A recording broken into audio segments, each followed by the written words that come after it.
Talambuhay bilang 26.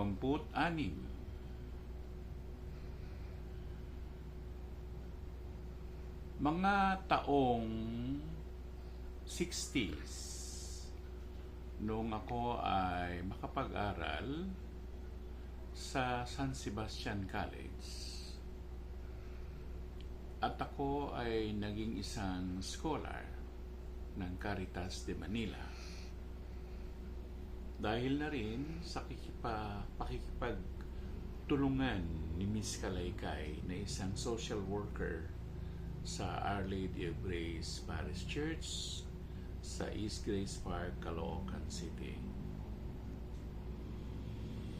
Nakapasa ako sa pagsusulit, kaya nakapasok ako sa Caritas de Manila at ipinasok naman ako ng Caritas de Manila sa San Sebastian College na nasa Recto, Manila.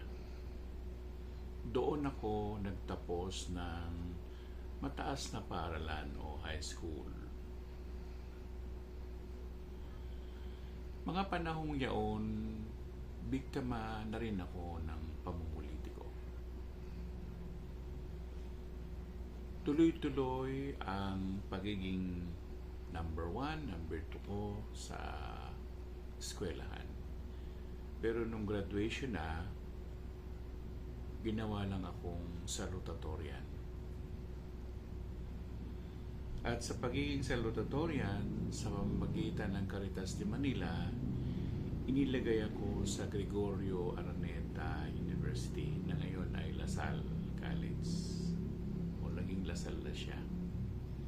Pero yung aming valedictorian, dinala sa Lasal na tunay na nasa Taft Avenue. Yung iba, pinadala ng Ateneo. Ewan ko, bakit ganun ang naging buhay ko. Sa tanang buhay ko, palagi akong naging biktima ng politika.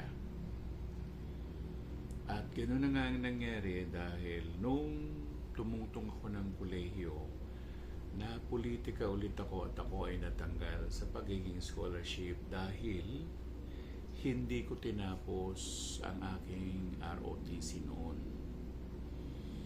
Kaya ako naman ginawa yon dahil na rin sa aking kalusugan at hindi ko na kaya nga. Pero walang konsiderasyon si Karen Hambalos na pumalit na social worker namin na kung hindi naman din dahil si Sister Sofia Bellarmino, sana tuloy-tuloy pa rin ang scholarship ko noon. Pero yun na nga, biased yung Karen Hambalos. Dinala lang kami sa Gregorio Araneta University. Bagay, yung isa naming kasamahan din, si Johnny Garcia, nakatapos ng engineering. Ngayon wala na akong balita sa kanya. At lumakad ang panahon, nung ako nga ay natanggal na sa pagiging scholar ko sa Caritas de Manila, ako ay nag-working student. Aral sa gabi, trabaho sa umaga. Hanggang sa natapos ko ang aking kolehiyo sa San Juan de Letran.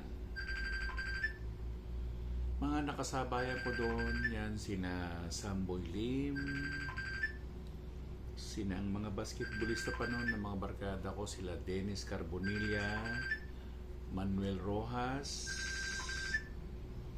at marami pa sila.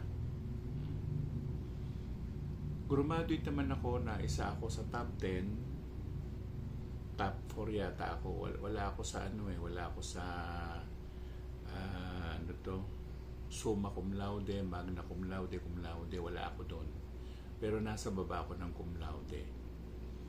Pero hindi ako umakyat ng entablado. Hindi rin ako umorder ng college ring dahil medyo mahal. Kaya nanatili na lamang akong simpleng tao.